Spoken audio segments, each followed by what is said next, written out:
Wait, hold on. Wait, what? Hi. Hi. Wait, is this actually the intro? Sure. So back when X-Men Apocalypse came out, over a year ago at this point. So when it came out, Ryan and I went to see it with our friends. We were with our friends and we love the X-Men, guys. And pretty much anytime we watch a movie about the X-Men, we love it. Even if it's not good. That's not true because nobody liked X-Men 3. And nobody liked X-Men Origins Wolverine. Okay, I fell asleep during X-Men Origins Wolverine. And in the case of X-Men Apocalypse, it's kind of bittersweet because it's not just like a complete wash. And X-Men Apocalypse is trying to do something that's actually really difficult, which is reboot the X-Men movies with a new cast. Everyone's the wrong age. It's the 80s. For the 80s, their hair was not big enough, and that's the first problem with this movie. I think the main problem that we had with it, though, is the story. Just the story beats. So the story beats was bad because like they had these great characters, but they didn't do anything with these characters that are great. No, like, I know. And that's the problem. And there's already a lot of pre-established story beats they could be using. So anyway, all this to say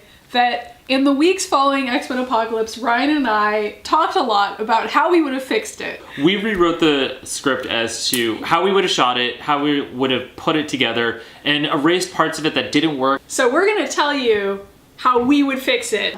Oscar Isaac becomes Apocalypse. We're keeping that. Ditch the opening credits. I don't know what you would do instead. I don't care. Honestly, just do fucking normal opening credits. Don't do like the Mona Lisa flying through space. Skip ahead. So it goes right from the titles into the cage fighting with Nightcrawler. Keep the music because the music was good there. Keep the scene where Mystique saves Nightcrawler, but have her also try to save Warren and fail. In his attempt to escape, Warren destroys the nightclub and gets apprehended by the nightclub owners, who torture and cut off his wings. So Nightcrawler wants to join Mystique, and also we're going to point out that Mystique is saving him because in this incarnation, Mystique is his mom. His mom, and that's why... Which in the comics she is. Right, and so that's why she's going to save him, and it's not revealed until later, since there's like a whole like secondary storyline of like parenting and your kids in this, but yeah, they just don't, like in the original film. We're putting that theme in our version. Yeah. We're bringing back that parentage and we're keeping that as a theme throughout the movie. She doesn't want him with her because basically that's too dangerous. So she brings him to Xavier's instead, where she and Xavier still have a fight about politics. Which they have in the original version of the movie, but maybe our version would be a little more like, yeah, like an actual fight. And Xavier points out that Nightcrawler is her son, and she should stay at the mansion for his sake, because that's the kind of shit Xavier would pull. It is the kind of manipulative thing that Professor X he'd be like, I want you here, comics. so stay here for your child. But she refuses, because fighting for mutant rights is more important to her, and she doesn't think Nightcrawler is capable of keeping up with her. Mystique cites Magneto as her reasoning for leaving.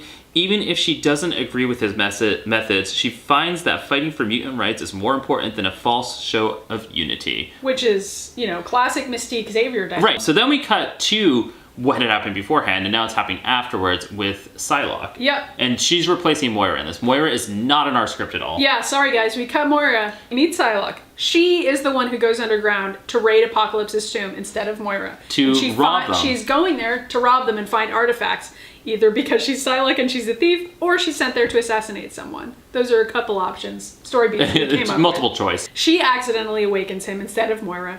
They have a conversation where he convinces her to join him. Psychically, because he would be able to do that. Later they find Storm and convince her to join them too, because they are in Cairo. Apocalypse manipulates Storm into thinking she's a goddess and continues to harp on about this throughout the movie. Yeah, so basically we would give Storm a whole bunch of lines in this where she thinks that she is God. New scene. Remember Cyclops' origin story? Who's Cyclops? Guys, who the fuck is Scott Summers? Who the fuck is he? And we need to find out, so we're gonna keep his origin story in there basically intact. Right. So including the meet cute with Jean Grey. We wanted to add in more of Beast mentoring the kids. We get little glimpses of that in the movie itself, but they're pretty short. Mostly because the movie's making so much time for Magneto and Moira's stories, and if we cut that out, we think there's going to be more time for the X-Kids. Which is really who the highlight of this movie should be. And so then, meanwhile, since Psylocke has reawakened Apocalypse, the earthquake happens that they've all sensed. And yep, and then we finally see Magneto. Right.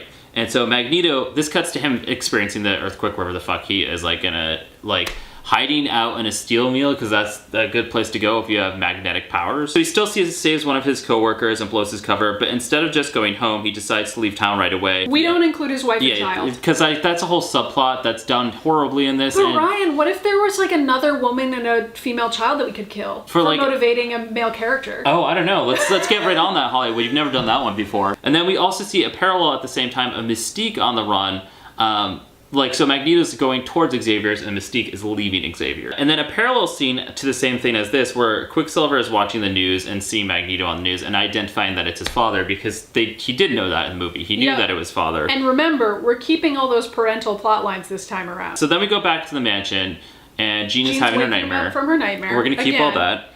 And so like that whole scene happens where Xavier comes in and takes care of her, and they're all like, the rest of the kids are like, what is going on? Yeah, right. But now after this, Magneto shows up to the X Mansion and confronts Xavier about the earthquake, and the two of them decide that they need to work together to figure out what it was. Now we get to go to the mall. Yeah, we're gonna keep the mall scene because that was like an important part. They should have kept that. That's quintessential X-Men. People might not realize this, but there was a really cool scene with Jubilee taking everybody to the mall in the original version of X-Men Apocalypse, and it got cut out. We also keep in Jubilee giving a tour to Nightcrawler of the whole mansion, and then at the same time, after this, we could see them being normal kids. We go to Storm and Psylocke, who are... Speaking of being a normal kid and failing. They're taking Apocalypse to save Warren. So they're breaking... Instead of him being in a warehouse in this, he's being chained up, his wings cut off by, like, he's being tortured. They free Archangel. They serve as the less privileged parallel to Kurt, Jean, Scott, and Jubilee. See, this is already a much better film. Guys, we're geniuses. You should be hiring us. Apocalypse makes Archangel into Archangel. Like, he gives him the metal wings. And there's also going to be some scenes we slip in there where, like, Psylocke is consoling Archangel because he's just, like, he's so angry for being tortured, and Psylocke's just... And she's trying to teach him how to mask his anger because she has psychic powers. Meanwhile, Storm's still in the background thinking she's a goddess. So Apocalypse overhears the Horsemen talking about their situation and remembers the hero they saw about Mystique. So it would make more sense for, like, Apocalypse to take her over Magneto. So at Magneto's behest, Xavier goes into Cerebro to investigate Apocalypse's earthquake. But instead of finding Mora, who is not in this version of the movie, he finds Apocalypse. But he's immediately intercepted by Psylocke.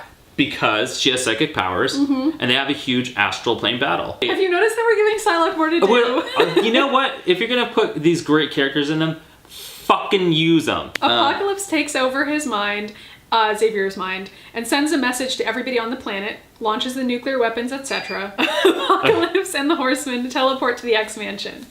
Meanwhile, Apocalypse captures Xavier. Havoc tries to stop them, but accidentally blows up the generator on the Blackbird. And then they teleport in. Apocalypse and the Horsemen teleport to the X-Mansion, and Apocalypse captures Professor X, and Havoc accidentally blows up the generator on the Blackbird. It happens in the same order as the movie, where the X-Kids are coming back from the mall at this point. And so is Quicksilver. Shows up and saves everyone, the same way as before, because that scene in the movie is very cool. Right, and he's there to find Magneto, and this time Magneto is actually there, so he runs into Magneto straight up. And Quicksilver, in this version, spends a whole lot of time deciding if he's going to tell Magneto that he's his son or not, or trying to deal with it. Yeah. And then, again, Colonel Stryker comes by, and he comes in and kidnaps Beast, Quicksilver, and Magneto. So Jean and Scott and Kurt and Jubilee We're adding her back in, guys. Stryker interrogates the captives about Apocalypse, but no one knows anything. Meanwhile, Apocalypse is forcing Xavier to send out more psychic messages, telling about them they're telling the planet that they're gonna die. Yeah, and he still reaches out to Jean secretly again, because that makes sense. I would do that. But Jean and the rest of the teenagers are breaking into Weapon X. Right, now meanwhile, throughout this whole movie, Jean's Phoenix powers are starting to manifest a little bit more if we're going to do it that way. The kids defeat enough guards to make it to where the captives are hidden, and they can overhear what's being said in the room, although they can't figure out how to communicate with the people inside yet. Right. So while in captivity, Quicksilver tells Magneto that he's his son. So that's when he finally decides, because he's like, I don't know if we're going to live or die. Right. As far as Magneto's kids are concerned, Quicksilver is the one that he cares about in our version of the movie. Right. And so Kurt overhears this, because Nightcrawler is there, and he's like, starts thinking about like what he overheard with Xavier and Mystique being like, that she's his son. So these are the parallels going on here. On their way out, the X-Kids still find Wolverine for his cameo, but instead of, like Jean will still release him psychically, and he goes and kills everybody. But instead of, like, you know... Jean and a way older man having a weird moment, we're gonna put Jubilee in this scene to make it a little less fucking weird. We have a moment between Jubilee and Wolverine, and there's no sexual tension, it's just a friendship moment. Okay, so then we go to the final battle of the Apocalypse with the Horsemen. Instead, the main concern is that Xavier has been kidnapped, and now Magneto is going to try and rescue him, as well as Mystique. Magneto doesn't like the idea of Apocalypse declaring himself to be king because Magneto is also about self-reliance and personal independence and shit like that. Also, Storm plays Magneto's role in this, where instead of him pulling metal to like destroy the world. She just causes like massive like weather-related destruction, which makes more sense than be like touch and it would the still earth. be really, really cool to watch. So Magneto and Quicksilver confront Mystique and tell her that she needs to be there for Kurt, who's her kid, guys. Right. See, so there's a reason to convince her. Kurt still teleports inside and saves Xavier. Mystique argues with them a bunch and fights them. And then most of the fight scenes are the same. So Xavier's still fighting Apocalypse inside of his mind, but this time the psychic battle also involves Psylocke and Jean. In this version, Psylocke ends up turning on Apocalypse because she doesn't want to have to be someone else's subordinate.